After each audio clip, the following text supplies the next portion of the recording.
UP निकाय चुनाव पर माया का बड़ा ऐलान। अतीक के परिवार को टिकट नहीं देगी बीएसपी। ईवीएम की जगह बैलेट से चुनाव करने की रखी मांग। उत्तर प्रदेश निकाय चुनाव को लेकर बीएसपी चीफ मायावती ने बड़ा ऐलान किया है।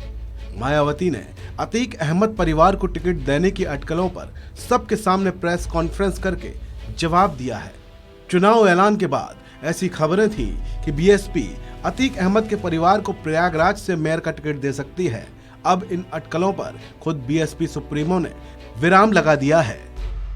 इस संबंध में आज मैं ये स्पष्ट कर देना चाहती हूँ कि प्रयागराज में पिछले दिनों श्री उमेश पाल की हुई हत्या को लेकर अभी तक मीडिया के जरिए जो भी तथ्य सामने आ रहे हैं या आए हैं, और इस हुई घटना में खासकर अतीक की पत्नी का नाम आते ही वह उसके फरार होने पर अब स्थिति बदल गई है। ऐसी स्थिति में अब हमारी पार्टी ना तो अतीक की पत्नी को और ना ही उनके परिवार के अन्य किसी भी सदस्य को वहां मेयर का टिकट देगी।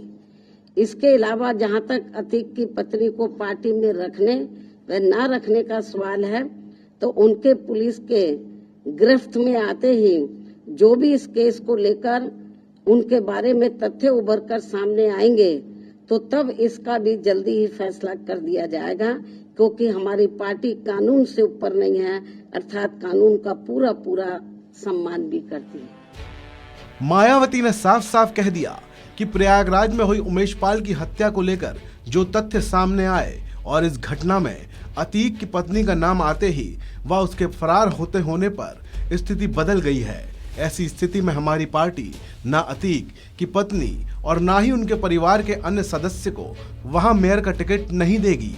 मायावती ने कहा कि बीएसपी अतीक की पत्नी या उनके परिवार के किसी सदस्य को टिकट नहीं देगी।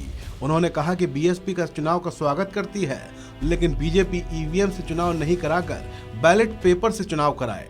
इससे पहले यह माना जा रहा था कि अतीक अहमद के भाई की पत्नी को बीएसपी उम्मीदवार बना सकती है। ये चर्चा थी कि उमेश पाल अपहरण केस में बरी हुए अतीक अहमद के भाई अशरफ अहमद की पत्नी जैनब को प्रयागराज से बीएसपी मेयर का चुनाव लड़ाना चाहती है, जिस पर कोई आरोप नहीं लगा है। पहले अतीक अहमद की पत्नी शाइस्ता परवीन को उम्मीदवार बनाए जाने की चर्चा थी, लेकिन बाद में जैनब को चुनाव लड़ाने का ऑफर बीएसपी की ओर से मिलने की चर्चा तेज हो गई थी। उमेश पाल हत्याकांड में परिवार के ज्यादातर लोगों का नाम आया है। इसमें अतीक की पत्नी शाइस्ता परवीन पर भी साजिश रचने का आरोप लगा है। इसके बाद उनकी तलाश यूपी पुलिस हत्याकांड के बाद से कर रही है। इस वजह से शाइस्ता की जगह जैनब को टिकट का ऑफर किए जाने की चर्चा चल रही थी। बता दें कि उत्तर प्रदेश निकाय चुनाव की तारीखों का ऐलान हो गया है। यूपी चुनाव आयोग ने बताया कि यूपी में निकाय चुनाव 2 दिन होने हैं, जिसमें 14 और 11 मई को वोटिंग होगी। इसके साथ ही 13 मई को इस चुनाव के नतीजे जारी होंगे। यूपी निकाय चुनाव के लिए 2 चरणों में वोटिंग होनी है।